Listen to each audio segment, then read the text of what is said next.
আসসালামু আলাইকুম রহমতুল্লাহ।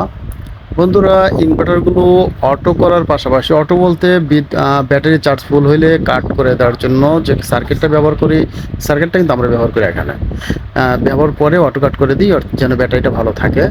তো পাশাপাশি ইনভার্টারের সব ধরনের কাজ আমরা করে থাকি, ইনভার্টার নষ্ট হলে সব ধরনের কাজই করে থাকি। এখানে যে তারগুলো লাগানো হচ্ছে একটু বলে দেওয়ার চেষ্টা করি ছোট্ট ভিডিওটি। ব্যাটারি প্লাস মাইনাসের যে অপশনটা আছে ওখান থেকে প্লাস মাইনাস দিতে হবে, ভিতরে যে এসি ইন হয়েছে ওখান থেকে এসিটা ইন করতে হবে। নিচে দেখা যাচ্ছে ঠিক এখানে আছে, এসি ইন করতে হবে।